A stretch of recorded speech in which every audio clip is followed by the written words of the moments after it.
I'm James Gardner, host of Your History, Your Story, a podcast for everybody who loves stories about interesting people and events told by those who uncovered them from within their own family trees. This, we hope, will inspire you to discover and celebrate your history and your story.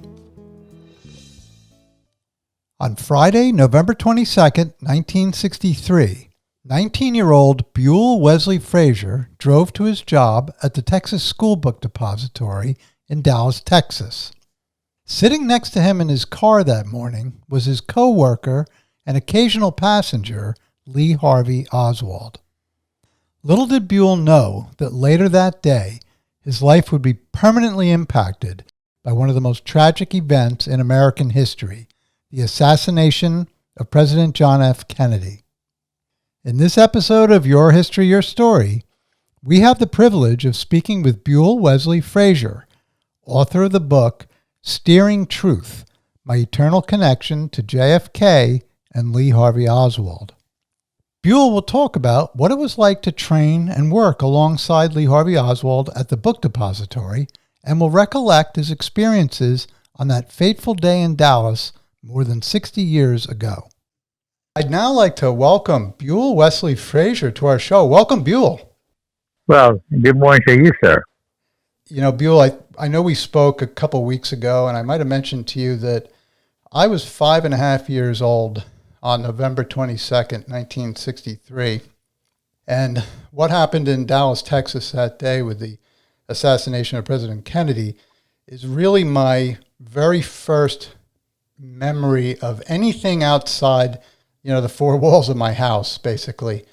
And the fact that I'm speaking to you and you were directly impacted in a huge way by the events of that day in Dallas, Texas, that it's really a privilege and an honor for me to be speaking with you today. Well, thank you so much for thinking of me and wanting to take a few minutes and chat with me. And hopefully we'll have a good talk today, and your listeners will really be interested in what we have said today. I think they will. As a matter of fact, I know they will. But when I found out about you, I started to do some research, and I was really pleased to come across a book that you have recently released. The name of the book is Steering Truth, My Eternal Connection to JFK and Lee Harvey Oswald. Now, being a podcast that is your history, your story, we don't want to just hear about the big events. We want to hear about people's lives. Who are they? Whether there's a big event in it, that's super interesting. But who are the people telling the story? What were their lives like? How were their lives impacted by different things? So I immediately got a hold of a copy of your book. And I'll tell you, Buell, was this your first book? Is this the first book you've ever written? Yes. Well, kudos, because it was amazing. I read it in probably 2 days, couldn't put it down. It really was so sincere, and it gave a really clear picture of the events of that terrible day, but also really the events of your life leading up to that time, and then how your life was subsequently impacted by those things. So I'd like to have you, if you would, tell us a little about your early days. I understand you're a Texas man from the start. I think you were born and raised in Huntsville, Texas. Could you tell us about that? Yes. Actually, I was born in Highlands, Texas, which is a suburb of Houston. I was born there on June the 4th, 1944. When I was only like 6 months old, my mother left there, and we ended up living in Huntsville. Mm-hmm. And back in those days, it was very rural and very country, and we loved it. And the thing people must realize is the town was so small, Huntsville, that I grew up in. We didn't have red lights. We only had a few stop signs. Mm. Growing up in that area, I look back on time, and I think it was really good for me to mold me into the person I am today. And the thing that helped me most as I was growing up was my older sister, Lenny, who I speak of in my book, and also my grandmother and my grandfather and my mother. My stepfather was a man that he provided for us very well, but when it come time to doing things with a son, he didn't have time for that. It was all about work. So I missed out on that. And I know some people say, well, that may be terrible, but that's the way it was. And you have to be able to pick up the pieces. If you fall down, you have to get up, brush your stuff off, and say, hey, I can do better, and go for it, and do the best you can in life. And you must always do the best, and never settle for anything less. Because as you go through life, there's lots of roads and avenues you can go down. Be cautious, and hopefully go down the road that will help you become a better person. Absolutely. You mentioned in the book that your grandparents were of Native American background. Could you tell us about them? Yes. My grandmother, she was Cherokee, and my grandfather was a Choctaw. And they still mean so much to me today. My memories I have of them. My grandfather was a great storyteller. He always would tell me a story before he would go to bed at night. My grandmother was she was a fantastic lady, and had so much fun with her. My grandfather passed away when I was only 6 years old. My grandmother passed away when I was only 9. And that really bothered me at that time because they were the people in my life, the first ones who passed away. And I really wasn't prepared for that, but I had to learn how to deal with that. And I always remember what they used to tell me: always do the best you can. And their personalities were great. They were a lot of fun.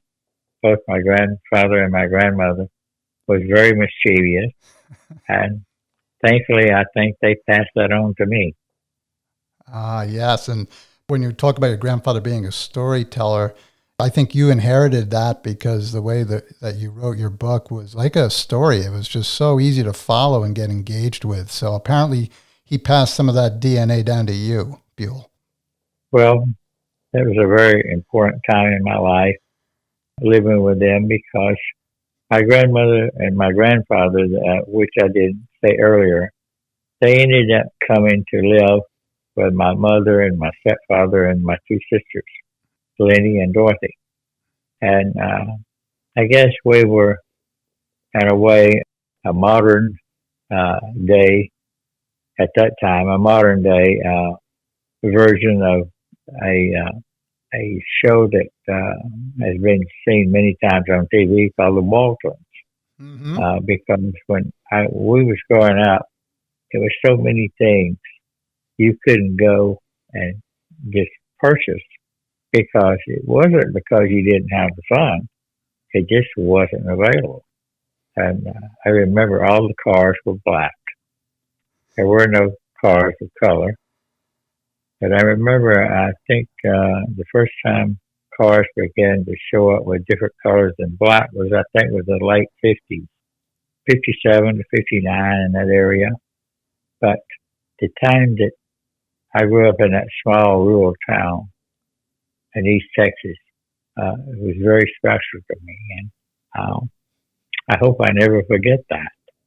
Wow. And I understand that your stepfather required you to work a lot, even when you were a young boy. Could you talk about how you started working, what kind of things you did when you were a young boy? Yes. My first remembrance of working with him, I had gone with him. My mother and I had gone with him, and he had a small truck line. He hauled all kind of different types of materials. I remember he held all the material to build a hospital there in Huntsville. But back when I was 3 years old, he had me up on the back of this truck, and he was picking up a load of lumber on the truck, and would slide them on.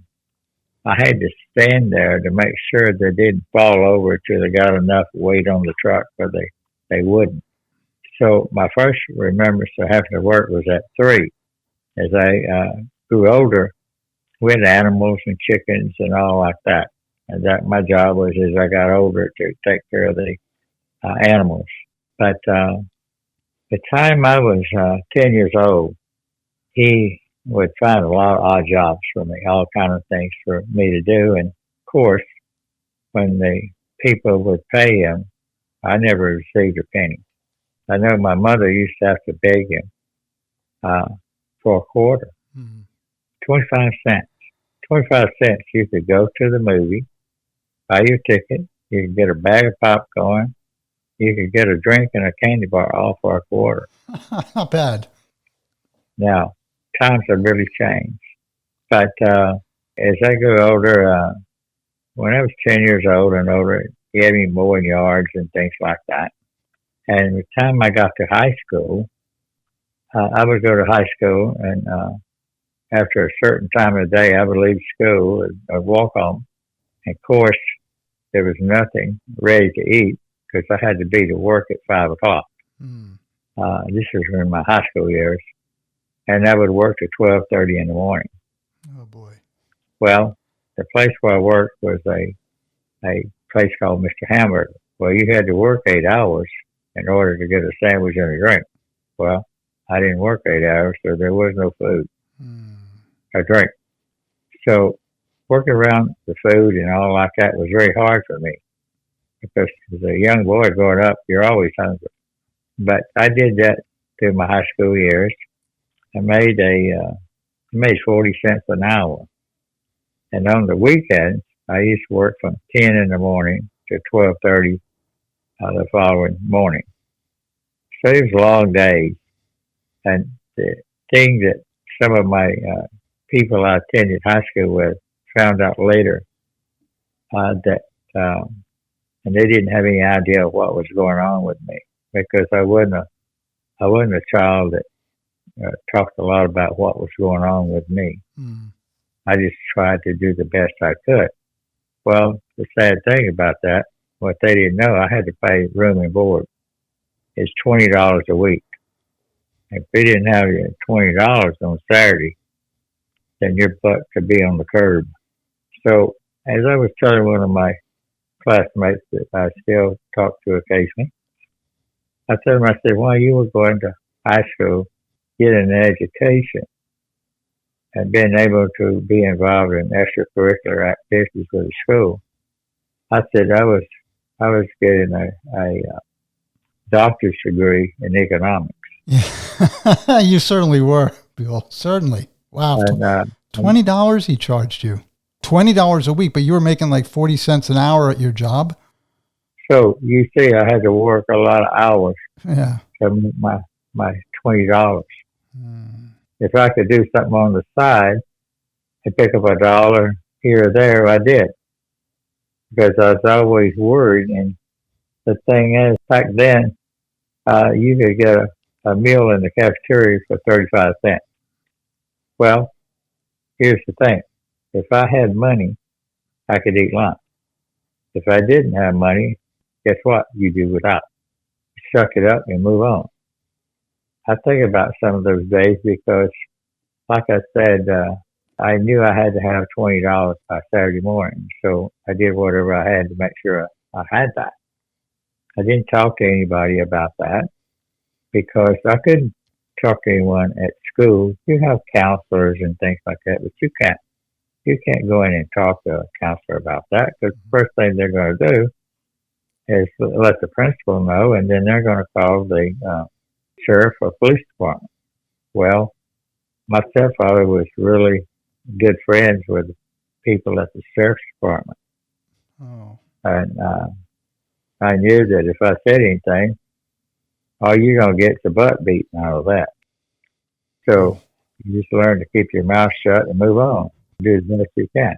Buell, I think it sounds to me like what you were just trying to do is to keep a roof over your head and some food in your stomach. It seemed to be that was your driving goal to existence at that point, right? That is correct. The coach wanted me to play sports, but I couldn't do that because if I did that, then I wouldn't have my $20 on Saturday.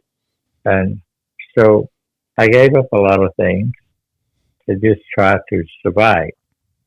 And I wonder today if there's some child in America going through the same thing I went through.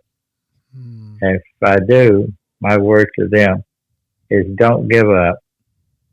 Be positive. Think positive, because down the road there's something will happen to make you a better person and change your outlook on life.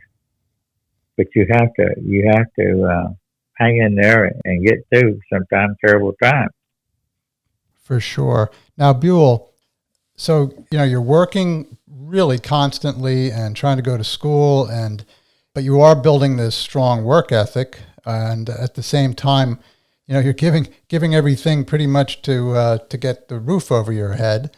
But you did have an opportunity in 1963 to move in with, I believe, with your sister and brother-in-law. Do I have that right? That is correct. They gave me the opportunity to come to the Dallas-Fort Worth area, and they lived in a city called Irving, Texas.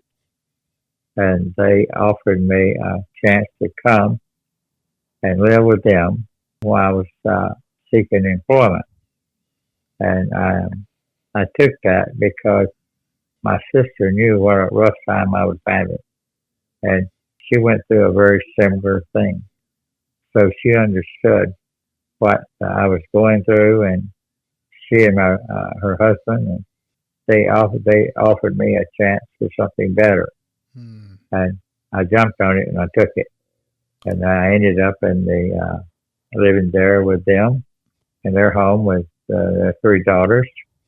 And I did go out and I did seek work, and I found work at a place called Texas School Book Depository in Dallas, Texas. Yes, and that's a place that will live in infamy, actually, with its relationship to the events of November 22nd, 1963. But you did have a car. You were able to put away enough money to get yourself a car, albeit an older car, you were able to use to get to and from work. How did you manage to put that much money away? Well, I saved the money by doing jobs on the side that my stepfather didn't know anything about. And I had enough money to buy this old car. It was $150.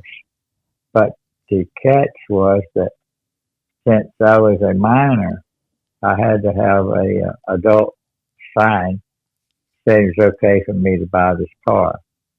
Well, he was very unhappy, and he wanted to know how I came up with money to buy a car, because he did everything to take every penny he could from me. I never did explain to him totally how, but I know he wondered how I managed to come up with that money. Well, good for you. And I bet once you moved in with your sister and her family, you probably felt some degree of liberation from the hard life that you were having back in Huntsville, for sure, right? Yeah. Yeah. So let's talk about the Texas School Book Depository. So how did you land that job? What was the process of getting that job? Certainly with a car, it made it easier to look for work because you could go a little further away, or you didn't have to rely on bus routes and stuff like that. So how did you find the job? Well, I was out looking on my own, but I stopped by a employment agency, a very beginning stages of employment agencies, and I asked my sister. I was driving by and I looked over and I saw this sign. So I did not know what an employment agency was. I know people may say, well, gosh, you're not very bright. Well, you have to remember, when things start off in beginning stages, a lot of people are not aware of that. because we did not have the communication devices we have today.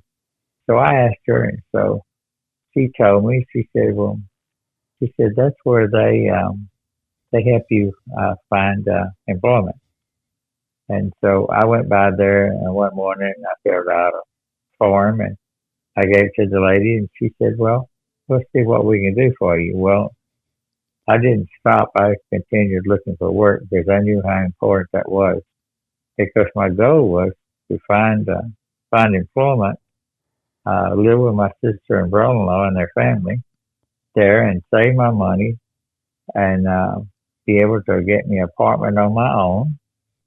My goal was to work in the daytime and go to school some at night because I really wanted to go to college, but I couldn't do that right out of high school because there was no money. And I know my mother asked me, she said, "Well, huh?" She said, "Are you going to go to college?" And I looked at her and I said, "Mama," I said, "if you go to college, you got to pay for your courses." And I said, "There's no money to pay for courses. So I can't do that." But I went over and I interviewed with Mr. Roy Truly at the Texas School Book Depository, and he hired me. But before he hired me, he told me about how hard the work was. Well, he didn't realize that my work history and the hours I worked, and I not only worked at the hamburger place, but also sometime I worked on a ranch, doing everything you do on a ranch, building fence, feeding, dehorning, do all the things you normally do on a ranch. Back then, I did that, and so he told me, he said, "This is really hard work." And I told him, I said, "Mr. Stewart," I said, "I think I can handle that." And he looked at me and he says, "Well, I'm gonna take your word for that." And so he hired me, and I started to work there at Texas School Book Depository, and my supervisor was a man named William Shelley. Everybody called him Bill. He was really a fine person and a great teacher. Now, Buell, give me an idea, or give our listeners an idea of what this school book depository was like inside, and the type of work you were doing. And also, I think you started there in September, so I'm thinking of Dallas, Texas in September. Was there any air conditioning in the building? I don't think there was there? The only air conditioning was in the office, not in the warehouse, or they would call it now a distribution center. And people have to remember that was the beginning. That time, 1963 was the beginning stages of computers. And so our orders would come off a printer in the different publishing offices, and then they would be sent down to the first floor where Mr. Shelley, my supervisor, would go through them, and he would sort them out according to what publishers they were, and they would be filled. I remember I worked there, started to work there in September, and then in October, Mr. Shelley called me. I was up on the fifth or sixth floor. And by the way, people may have been to the sixth floor as you were. It's called the sixth floor museum now, but back then it was Texas School Book Depository, same building. And some people may not be aware of that that building has 7 floors and a basement. You cannot tell it from just standing outside and looking at the building. In my work, I would have to go anywhere from the basement to the 7th floor to fill an order. And the orders that came off the printer would tell you how many copies of a book they wanted. It didn't tell you the location, where the book was, or how many cases. You had to do all that yourself, figure that out. And then you would pull the order, and if it was a large order, a freight order, then you'd take it and bring it down to the first floor, and Mr. Shelley would check it, and then we had packers that would pack it. But if you had a small order, let's say 3 books, well, that would be you pulled and it would be taken over to a different area, and it'd be mailed by United States Postal System. And back in those days, we didn't have FedEx, we didn't have UPS, or any of those carriers which we have today. So we shipped things one or two ways, either by the freight line, a large order, or small by the post office. And it's a real challenging job, but I enjoyed it. I tried to do the best I could every day, and Mr. Shirley and Billy Lovelady and people like that really took a liking to me because I didn't shy away from hard work, because that's all I've known all my life. You just go in and do the job and do the best you can. Yeah, you must have been wringing wet with perspiration, running back and forth from the 7th floor to the basement, no air conditioning, and you had to figure a lot of the stuff out. So that I would imagine, because you're used to hard work, it sounds to me like you learned pretty quickly and you moved pretty quickly. So you settled in this job, but the following month, we find out that Lee Harvey Oswald comes to work at the Texas School Book Depository. Could you tell us how that came about? Well, my first meeting, or my first time that I actually met Lee, was the first day he came to work there. My supervisor, Mr. Shirley, called me. We had a speaker system on all the different floors in the distribution center, or warehouse, they called it back then. He said, come to my office. And I told him, I said, I'll be right there. So I stopped filling the order that I was filling, and I got on the freight elevator and I went down to the first floor. So I walked over to Mr. Shirley's office, and outside his office, he was standing there with a young man. And so I walked up, and at that time, I went by Wesley. I now go by Buell Frazier. So Mr. Shirley said, Wesley said, this is Lee. He's going to be working with us. So I reached in and I said, well, glad to have you. And Mr. Shirley says, what I need for you to do, he says, I need you to take Lee and teach him how to fill orders as well as you. And I said, well, Mr. Shirley, I'll do the best I can. Well, for the next 3 or 4 days, Lee was with me just like my shadow. Everywhere I would go, he would go with me. And Lee was very observant. He asked good questions. And the thing that I really remember and I liked about him was that he didn't keep asking the same question over and over. So after about 4 days, I was driving into work, and I said, well, thinking and talking to myself, I said, we need to find out what this man has learned or what he's learning. So when I got to work, I got a clipboard. I picked out some of the easier orders, and I put them on a clipboard. And so he was right there with me, and so I turned and I said, this is your clipboard, Dave.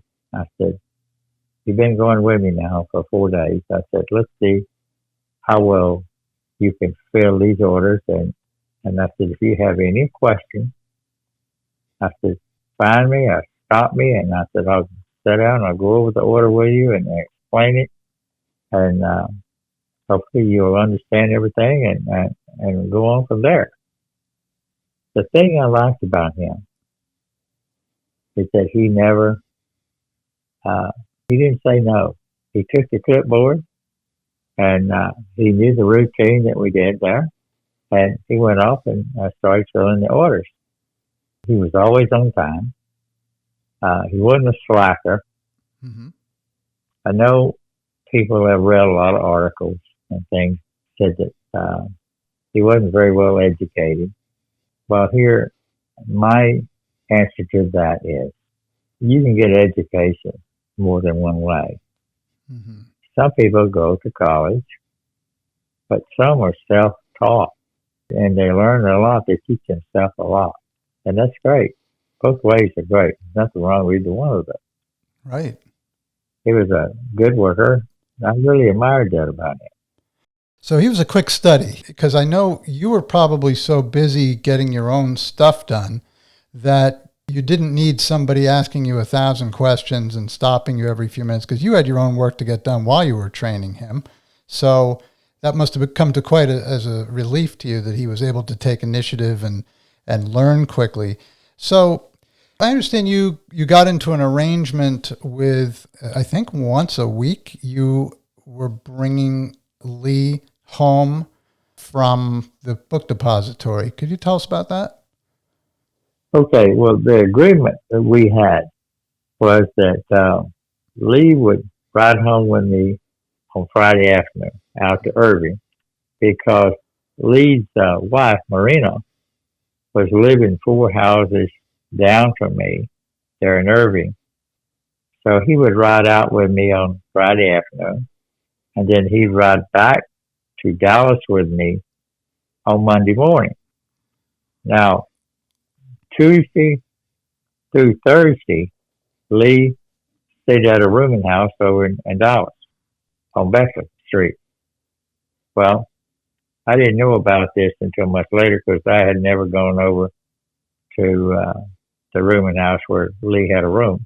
I never had gone there. I didn't know anything about that. But this arrangement we had, it started the first Friday he was there, and then it continued until the last day he worked there, which he did not ride home with me on that Friday, which was November the 22nd, 1963. However, he did come to me on Thursday, November the 21st, and asked me, he said, can I ride home with you today? Well, I was busy. I said, sure. So a few minutes later, I was filling this order, and I looked at the date, and I said to myself, I said, today's not Friday. So the next time I ran into him a few minutes, and I said, hey, I said, are you mistaken? I said, today's not Friday. I said, today is Thursday. And he says, oh, he said, I know that. He says, I need to ride out to Irving with you this evening to see my wife and child. And he says, she has made some curtains for me to put up in my room at the rooming house, and I just need to get some curtain rods out at in Irving. I said, fine. I didn't think anything about it.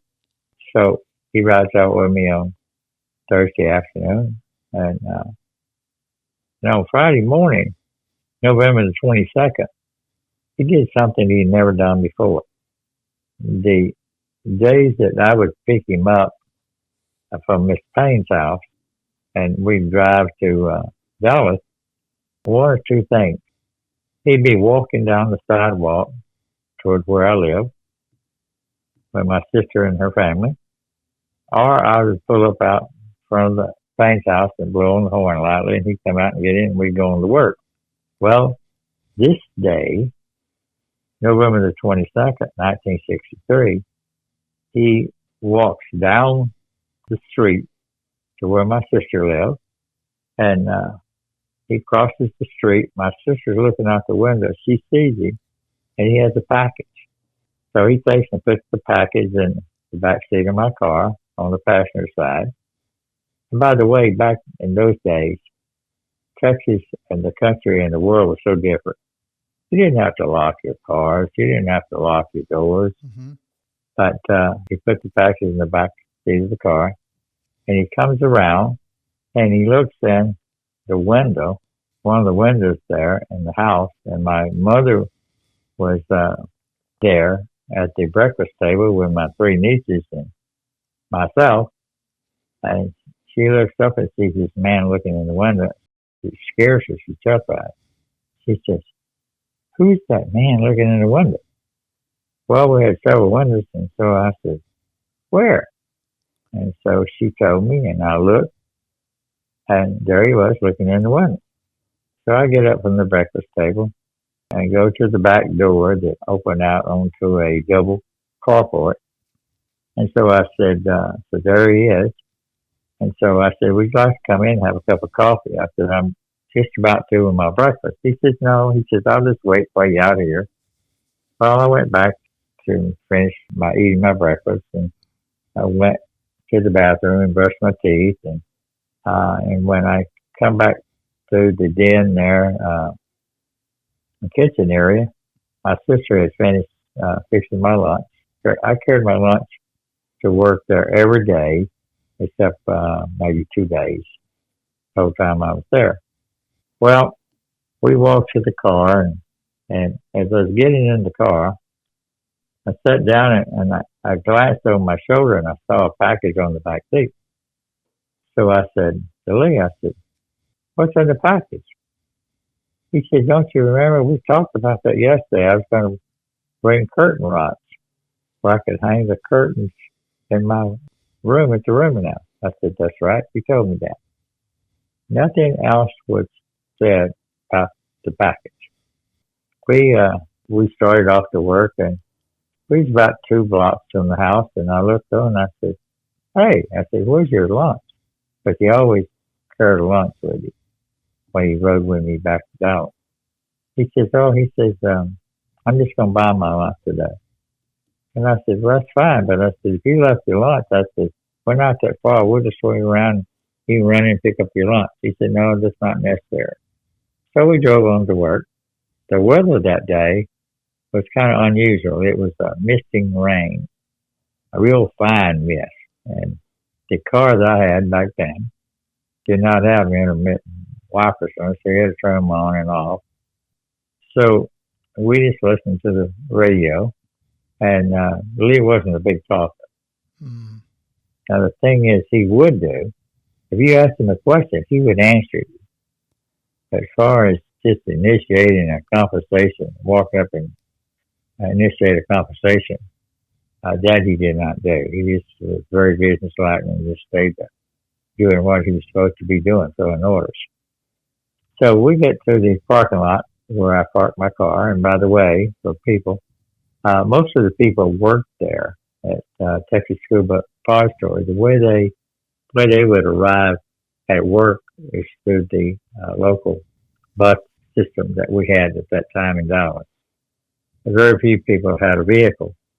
The only people that parked right up by the building was Mr. Cason, who was everybody's boss in that building, regardless of the publisher, Mr. Truly and Mr. Shelley, who were our employee parking lot. It was a good ways away. It was probably 300 meters between. So parked down there, and we got there a little early that morning, and so I've been having trouble with my car sometime. The voltage regulator sticking the points in there, and you pull all the juice out of your battery, so you got to have a jump to get started. So I got there a few minutes, and I was letting my car run, hoping I'd have enough juice in the battery. And by that, you say, well, why would you do that? Well, today, vehicles are equipped with what you call an alternator. Back in those days, the cars had a generator and a voltage regulator. It's all made into one now. Mm-hmm. So we get to the parking lot, and so he gets out and he stands there for a minute, and he notices what I'm doing. So he takes the package out of the backseat of the car, and the package, by the way, is around 2 feet long, give or take an inch or two. So he takes and puts one end of the package in the palm of his right hand and the other under his armpit. And so he walks off toward the building where we'd be working. And so I get out. Usually we always walk together, but this morning we didn't. And quite frankly, I didn't really see any need that I had to catch up with him, because between where I parked my car and the building we were worked at, there's a big rail shipping yard there.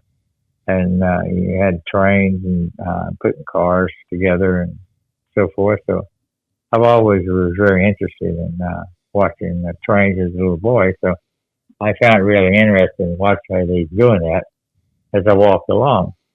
And so when I looked up and I saw him walking up the steps on the dock, he goes into the building, and I walk up the same steps. But when I get there, inside, I don't see him. I don't know exactly where he was.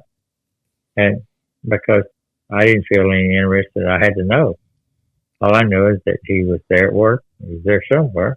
Mm-hmm. He'd be in the restroom. I don't know. But I go in and I hang my coat up and put my lunch. And by the way, I always kept my lunch down in the basement. Even though it was hot in the summertime, it was very cool down there in the basement. And so I kept my lunch there and walked up and I clocked in and got my clipboard and went over and got my orders and was ready to go to work. And we started to work that morning. And Buell, at that point, he was pretty much independent. He was already he was pretty up and running as far as filling orders by himself. So it wouldn't be totally unusual for you not to run into him. Is that true, or would you have expected to run into him that morning? Right. You know, every now and then there was something that he might ask me, but he was pretty well. He was doing very well. So when I was at the table getting my orders putting on my clipboard, we had a employee there named Junior Jarman, and he said, Wesley, he said, I got to show you something. I said, Junior, and I picked up this huge stack of orders. I said, look at these orders that I have to get pulled today. I said, not right now, because our goal back then was that the orders that came off the printer, we tried to get those pulled, packed, and shipped that day. That was our goal every day. Most of the days, we had no trouble doing that. But I was back at the box picking up orders, and after about the third or fourth time, Junior says, I need to really show you this. This is really important. Well, I did not know it until that time. That I didn't know that President Kennedy was going to be in Dallas. And the newspaper that Junior Jarman had showed the parade route. Well, at that time we had two papers, the Dallas Morning News and the Dallas Times Herald. Junior always bought a paper every morning while he was sitting waiting to catch the bus to come to work. So I walk over there, and so he shows me this parade route. And it was the parade route showed it was going to come right in front of Texas School Book Depository. You're right, I said. And the next question, Junior said, we're going to get to go out and watch the parade. And I said, Junior, I don't know. I said, I just work here. I'm not anybody's boss. So he asked me again. I said to myself, well, I'm just going to find out. So I went and asked Mr. Shelley, are we going to be able to stop and go out and watch the presidential motorcade? And he said, well, Wesley, I don't know. And he said, I'll check. So he checked with Mr. Truman. And so sometime later, Mr. Shelley, we run into one another in our passing by, and he says, oh, by the way, he says, we're going to be able to go out and watch the presidential motorcade. Anybody who wants to do that will be allowed to do that. And that was going to be coming by in front of our building there during lunchtime. So I went in and I told Junior, and so Junior passed the word around to the other employees. So we found out that we could go out and watch the presidential motorcade if we wanted to, and I did go out and watch the presidential motorcade.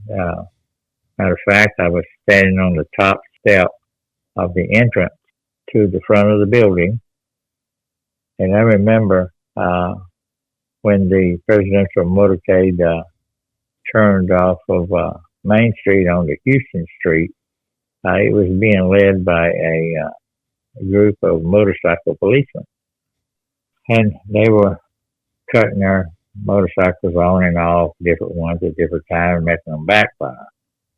Well, I thought that was unusual, but since I'd never seen a presidential motorcade, I didn't know what was appropriate or what should be done. But I remember when they turned off of, they were on Houston Street and they was making that turn there onto Elm Street. I said to the lady next to me, I said, look how beautiful Jackie is, beautiful. And at that time, we had two publications. We had Life magazine and Look magazine. And of course, there was lots of pictures. So there was a lot of pictures months before that. And it gave you kind of the impression that you actually knew that, even though you didn't. And the photography for the magazine, those photographers, they didn't have near the equipment they have today. But the pictures were so beautiful and so life looking. And so the lady next to me said, you're right. She is beautiful. And so the motorcade passes on past us. And of course, out of sight, the first shot I thought was policemen cutting their motorcycle on and off to make it backfire. But then when the second and third shot came, I realized from being a boy living in a real rural area hunting, I realized that wasn't a motorcycle backfire. That was someone firing a weapon of some type. And the thing is, you have to remember, if you've never been to Dallas and the Dealey Plaza there, Dealey Plaza is closed on three sides and open on one. And this time of year, in November, which is usually cold, and the wind is swirling and everything, you can hear something, but it can play tricks on your ears. It's like being somewhere in a canyon and you're hollering and making a noise and it comes back, it ricochets back. And you think there's more repetitions than it actually is. Right, right. That's what happened that day in Dealey Plaza. Okay, now let me just ask you a quick question, Buell. So when you were in the doorway watching the motorcade go by and you were sort of struck by, how beautiful Jackie was and everything, and about how far away were you from the limousine at that point, would you guess? I'd probably say probably close to maybe 100 feet. I don't know exactly. And no way, I never did try to measure that or anything, but probably 100 feet. So that's how you were able to get a really good look at them. So as far as when they had passed, so you didn't see anything happen. You just heard the cracks of the rifle. That is correct. Okay. So I guess right after the gunshot sounds, what was going on? Were there a lot of people reacting or were people just confused? What was it like in that area right after the rifle shots? Well, it was very chaotic. People was running and hollering and screaming. And so we were still standing there like we were there on the top steps of the entrance there to the building. And so a lady came by. She was crying, and she said, they shot the president. And so I turned to the lady standing by me, and she said they shot the president. Well, that's not something that you normally hear somebody say. And so I thought to myself, wow, gosh, boy, that's terrible. And while we were standing there on the steps, a policeman comes up and lays his motorcycle down right there out in front of the steps out there, and he he gets off his bike and he comes up the steps. He already had a pistol drawn, and he and Mr. Shelley go in the front door there, and they go in the building together there, as I said, and they end up at the second floor lunchroom. But there at the second floor lunchroom, Lee Harvey Oswald was there. He was standing in front of a Coke machine. Over at a table, just a very short way from him, just a few feet, there was a half-eaten sandwich and a half-eaten apple. And so the policeman asked Mr. Truly, he says, "Do you know him?" And Mr. Shelley says, "Yes, he works here." So they went on from there. Where they had gone after that, I don't know. But I think a lot of controversy has been said about. There's so many things that's been written that Lee Oswald assassinated the president of the United States. Well, a lot of those people writing that they were not there, or they got the information from someone who may have been, but that they're so positive and so dominant in what they're thinking. I've always wondered about that. How can you be so positive about something when you were not there? That building, back then it was Texas School Book Depository. I think I probably know that building better than anyone. And if you could have seen where the sniper was at the window on the sixth floor, and by the way, they were working up there on the sixth floor, so the warehouse or distribution center, the books weren't on pallets and rows like aisles. They were putting plywood down to strengthen the floor, so the cartons of the books on pallets and everything were just everywhere, and there wasn't anything. It was very unorganized.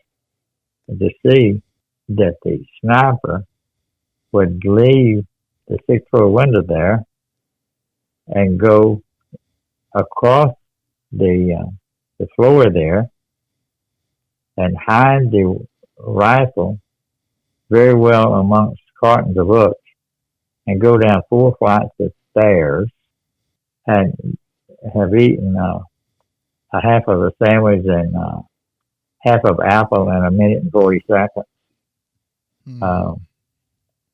I just don't think that's possible. Yeah. Did you say before that when the police officer came into the building that he and one of the supervisors actually saw Lee Harvey Oswald in the building at that point?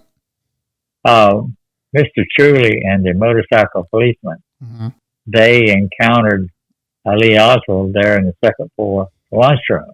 Okay. And he was at a soft drink machine purchasing a soft drink.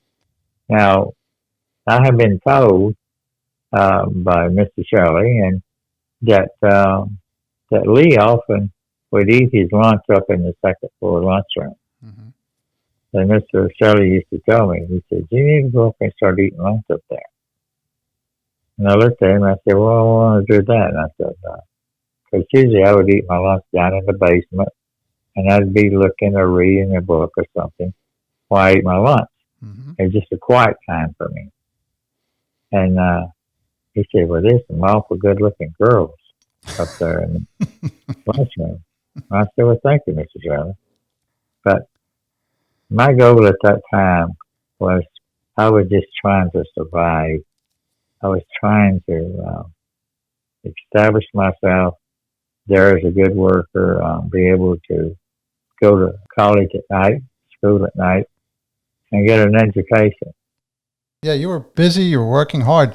And in your book, I think you mentioned that at some point the police came in to do a roll call in the book depository. So what happened then? That Lee was not then in the building. Is that my understanding correct? That is right. We had a roll call, and we had people from other offices up that did not work in the warehouse or the distribution center, but they worked in the publishing offices. They were there. We had a roll call, and after the roll call was over, Lee was not there. So they told us, they said, well, due to what has happened today, we will not be doing any more work this afternoon. We will come back on Monday morning and we will resume our normal activities. Right. So they told people that, they could go home or go do whatever they were going to do when they got out of work. Mm-hmm. Well, I walked down and got my car and I started out to Irving and I realized that my mother was there living with my sister and her family and my stepfather, but he had had a heart attack and he was at the hospital there in Irving. So I said, well, I'll go by and check on him for my mother. And that's where I was at the hospital when the two detectives arrested me. And yikes. You must have been horrified. I mean, what was going through your mind when they were arresting you for being involved with the assassination of the President of the United States? Well, it was very terrifying because I was there helping the nurse. She was increased the drops that they were giving my stepfather through the veins. And so she told me to count the drops, and I was working on that. And so the phone rang there in the room, and the operator there at the desk there at the hospital said, there's a call for you. I said, well, just pass it through here to the room. Well, her excuse was, she says, well, I'm new here, and I don't know how to do that. She said, can you come out here to the desk? I said, sure. I'll be right there in just a minute. Well, I opened the door, and these two detectives grabbed me and throws me up against the wall. And I was terrified. I didn't know what was going on. I said, hey, who are you? What are you doing? They arrested me there at the hospital, and we left the hospital, and we went out to my where I was living with my sister and her family. And they asked me, they said, do you have any firearms? I said, I do. And they said, well, what is it? And I told them a British Enfield 303 and a double barrel 16 gauge shotgun. Stevens, 1891 model. Where are they? And I said, in the closet. And they said, are they there? I said, they should be. So I go to the closet, open the closet, and I said, there they are right there. And so they take those out, and they look at them. They said, you have any ammunition for these? I said, I do. I showed them that. They took that. We left the house, and we stopped by the police station there in Irving, Texas. And they talked with the sergeant, and they told him what they were doing, and they were keeping him in the loop, and they said they were taking me on downtown Dallas. And so we got down to the police station down in downtown Dallas. So we got there at the police station, and we were down in the basement where they parked the cars. And before we even got out of the car, they said, there's going to be a lot of reporters here. Don't say anything to anybody. I said, okay. So we got out and got to the elevator and went up to the floor we got off on, and they took me down to this room where they would interrogate me. And how did that go? How did the interrogation go? Well, it was quite lengthy.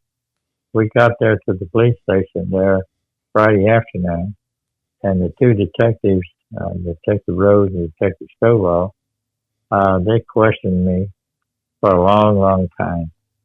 Questions just over and over. And so they kind of got tired, and so they leave, and another two policemen, detectives come in, and they start questioning me. And the thing is, they had me sitting. I had to look straight into this wall. I couldn't look left or right. And the same questions over and over. So they leave, and a few more come in just waiting. They do the same thing. And they leave, and then Captain Will Fritz comes in.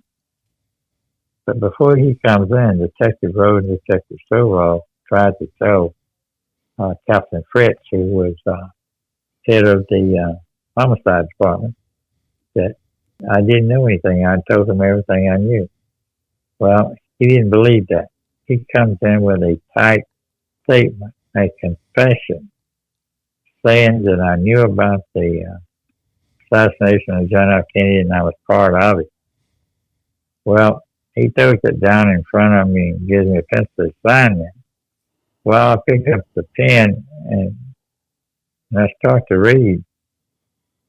And I looked up at him and I said, I'm not signing this. Well, he was standing to my left.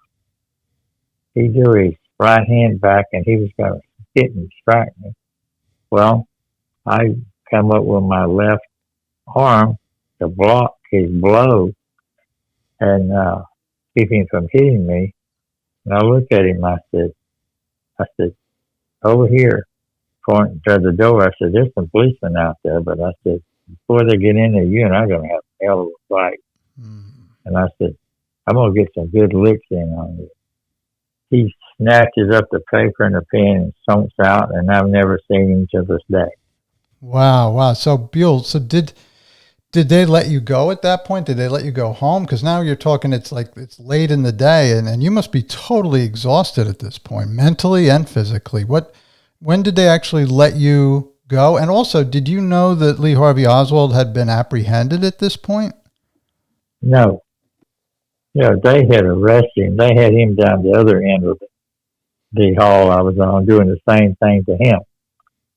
After hours of interrogation, my mouth was so dry, I asked for a glass of water. Well, I'm sure you're familiar that if you go in businesses that have coffee machines and these small styrofoam cups, the smallest one you can get, I think it's something like a 6-8 ounce cup, and they only gave me about half of that. And I drank that. I was so thirsty. I did not get to go home until the early hours of Saturday morning. I was there many, many hours. I know at one point they said, well, we're going to let you go home. So my sister was there. Of course, they didn't interrogate her. So we got in the car with Detective Rose and Detective Stovall, and we found our way out to Irving. And we got out to about Inwood, Mockingbird exit there off of Stemmons Freeway. And so they got a call, turn around and bring me back. So we got back there and got inside the police station, and they gave me a polygraph test, fingerprinted me, they did the mug shot. Just went on, and then I didn't get to go home until actually it was early Saturday morning. Buell, you passed your polygraph test. Yeah. All right. So you've been fingerprinted. They must feel pretty good that you are not actually involved in this to be letting you go home for sure, right? Well, I'm not for sure. I really didn't know what was going on. They finally let us go home, and they took us out to Irving. They pull up in the parking lot there outside the hospital there in Irving. And I get out, and they pull up beside my car. Well, I looked in the back seat of the car, my car, the back seat was all torn out and everything. And I looked at him, I said, hey, what's going on here? I said, the seats in my car is all torn up and everything. And they looked at me and said, oh, by the way, we checked the car before we come in to arrest you. And I said to myself, and I looked at him and I said, you can't even put the seat back the way you found it? Oh, boy. Oh, gosh. They just glare at you, Like, well, how dare you ask me that, So we get home, and then later that day on Saturday afternoon, I was outside checking. I used to park my car, back it in by the carport, on outside the carport. So I was checking my car. I always did this every weekend. I always checked the fluid levels and everything on my car. So I was out there doing that, and I heard my sister say, "Get in here." So I said, "What did you say?" She said, "Get in here." She was out on the carport. And so I walked around to see make sure I understand what she was saying. And she says, "Get in here. There's a car down there. And it's a man sitting in it looking this way." Well, I look over that way. When he gets out of the car, he has a rifle. Oh my gosh. I run in the house, and my sister calls the police department to see if they had someone out watching the house. They have never, to this day, confirmed that they had someone out looking at the house, watching the house. Well, that's certainly unsettling to you after all you've been through already. So let me just back up a little bit. So the reason they came after you is somebody obviously at the book depository had mentioned that you brought Lee Oswald to work that day, and that somehow that's how you're an accomplice, possibly because you were the one who traveled with him and brought him to work. Was it somebody at the depository who gave the police that information? Well, I'm not exactly sure about that. All I know is that I spent a lot of time with Lee, training him and everything, and they did know that, he did ride home with me sometime, and I'd bring him to work, back to work. But how that came about, I'm not quite sure. Yeah, and the fact is that that's really all you did. You worked with him, and you had mentioned that he was pretty quiet and to himself, and except I guess you talked about his kid, he was pretty quiet. So other than being in a carpool, you were no closer to him than anybody else there. So yeah, you must have been startled by the whole thing. Now, what about on Sunday, I think the 24th, Oswald is killed by Jack Ruby. Were you one of the many, I think even millions of people saw that happen on TV? How did you feel when you found out about that? Well, I was really frightened because remembering what we had seen, my sister and I, on Saturday afternoon, the afternoon before. And so we was really terrified. We was really scared that you just never know what's going to happen or something like that. And we certainly wasn't prepared for anything like that. And as Lee was being transferred from the police department to the jail, that's when he came out of the elevator down there in the basement of the police headquarters. That's when he was fatally shot by Jack Ruby. Yeah, so consequently, he was never able to stand trial. President Johnson did assemble, I think it was 7 members of the Warren Commission. He put together a commission to investigate the assassination and to do interviews and things like that. You and I think your sister were summoned to testify in front of the Warren Commission, weren't you? And how did that go? I think it must have been somewhat intimidating, wouldn't you say? Well, we both had never been anywhere on a plane before. That was our first plane ride. And going into Washington, D.C., sometimes it's turbulent there, the weather. And that was kind of a little scary there, but we got down okay. And we did testify in front of the Warren Commission. That was quite depressing. Because here you had these group of people that were supposed to be really interested, and they didn't give me the impression that they were very interested in learning anything. And quite frankly, I don't know this, but I have a feeling I think the Warren Commission report had already been written because Mr. Ball, the attorney that did the questioning, he was referring out of type. He was reading the type pages. So he asked me, and so that went quite lengthy, but I did the best I could, and I apologize to the listeners of your program. My grammar was so poor back then, but the grammar isn't the issue. The thing is, I'm just ashamed that I couldn't converse better because these people that have read my testimony make fun of my educational and the way I was able to speak. But that's the way it was. People shouldn't be making judgments like that. First of all, I appreciated that you did put in the back of your book, Steering Truth, your testimony in front of the Warren Commission and also a subsequent trial you testified in, the Shaw trial.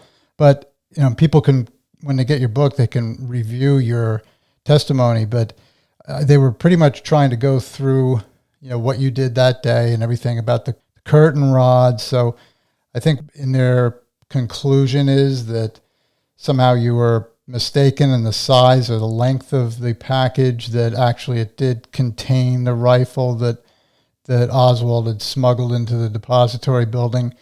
And yet, in your memory, it was about 2 feet, which even disassembled, the rifle wouldn't be that small. So they went ahead and made their conclusions, and they determined, I've never read the whole Warren Commission report, but they determined that Lee Harvey Oswald assassinated the president, and he did it alone.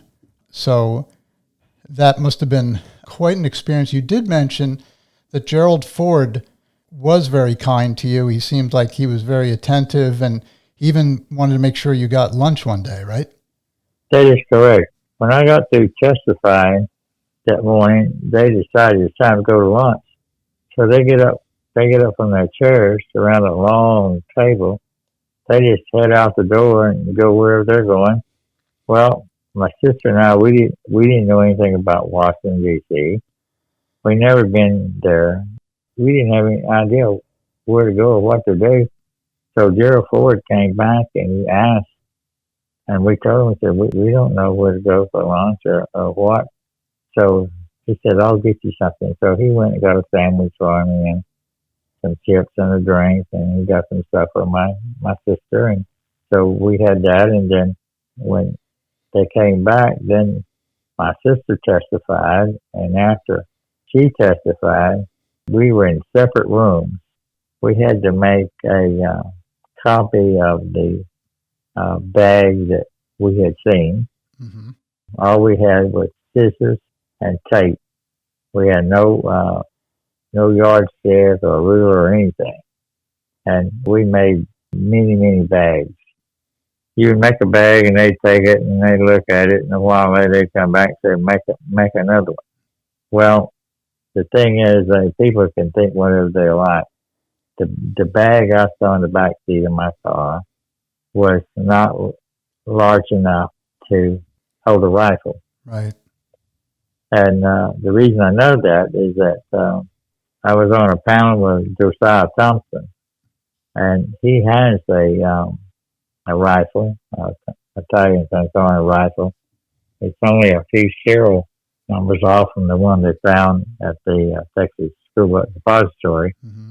And we measured the wood stock and the barrel, and there's no way you would break down to fit into a package that size. So the next thing, you ask yourself, well, how did the rifle get in the building? I have no idea. Mm-hmm.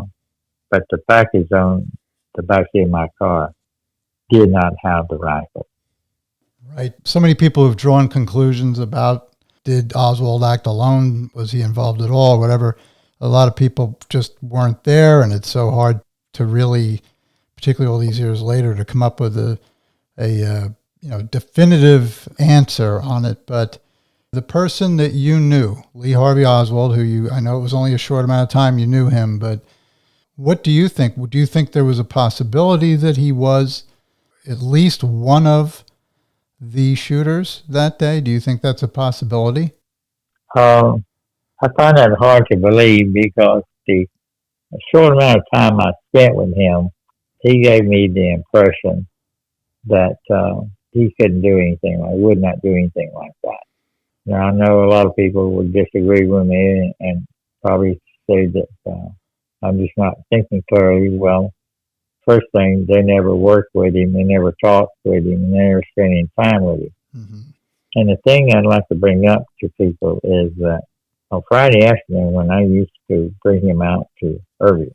Well, at that time there, where my sister lived in that neighborhood, there was a lot of children in that neighborhood. And a lot of the children, they were elementary age children. They would come up to Miss Payne's house and they would play with Lee there under that big oak tree. And by the way, that big oak tree still stands there today. Still there. For the ones of you listening that ever come to Dallas, would like to go out to the Payne house. It's out in Irving, and that big oak tree still stands there today. And the city of Irving does run tours there at the Payne house through the Irving Library Association. You can find out about how to get to go out there to view that. And I think it'd be very interesting. After all these years, I haven't changed my idea of what I think about that. First of all, I like to say to you and the viewers, I think that was a horrible tragedy that happened that day. I wish that it never happened, because if you stop and think about it, if you're old enough, or if you're not, you can go back and check. America, a lot of things have happened in America since then. And I know some people may laugh about what I'm fixing to say, but I have asked myself this many times. When that happened in Dallas, Texas, did America begin to slip from God's grace? Because America has never been the same. No, it hasn't. That was a dreadful, dreadful incident, impacted the world. So I will conclude with this. Buell, this has been an incredible interview. You are so sincere and honest in your reflections, in your heart, and I thoroughly encourage people to get your book. It's called Steering Truth, My Eternal Connection to JFK and Lee Harvey Oswald. Your book goes on to talk about how your life was impacted by all that went on that day, how it continued to impact you, but ultimately how you found some people in your life who encouraged you to tell your story. And I know your son was very involved in working on the book with you. And I hope people will get the book and hear your story, because you have so many different stories in the book that we haven't even touched on. You were in the military. You had an extensive career there. You served under General George Patton's son, who was also a brigadier general. You have so many adventures, so I thoroughly encourage people to get your book. Is there anything else that you want to close with, Buell? Well, I do. And first of all, before I close, I'd like to let all of your viewers know that my son, Robert Frazier, this book would have never come about. He did so much work in helping get that book done. And I can't say enough thank yous to him for doing that. And he called me one day and he said, Dad, he said, when are you going to speak up and tell your own story and quit letting people do it for you? He said, let's write a book. And it took several years for that to be done, but it did. And I can't say thank you enough to him. But in my closing, I'd like to say not only to you, but your listeners, I hope you have a good rest of the day, but even a better tomorrow. Thank you, Buell. Thank you so much. And on behalf of my wife, Kelly, and myself and our listeners, I want to thank you for spending time telling us this incredible story. And I hope you continue to tell your story to others. So, Buell, thank you again so much for being willing to speak with us. Well, thank you so much. And I just wish the best for everyone. And, the thing is, sometimes you have to remember, life can be a journey. Enjoy the ride. Well said. And I hope you have another book coming at some point, because you tell great stories, you write well, and you and your son do great work together. Yes. Well, thank you so much for having me today. And I'm just very thankful that I have a son that helped me so much with this book. Definitely. I'll give Rob my best, okay? I will. Well, thank you so much, sir. All right, Buell. Have a great day. Okay. Bye. Bye-bye. Thank you for joining us for this episode of Your History, Your Story. You can connect with us on Facebook and YouTube at Your History, Your Story, or on Instagram and Twitter at YHYS Podcast. We'd love to hear from you if you have any questions, comments, or a story to tell. Be well and God bless.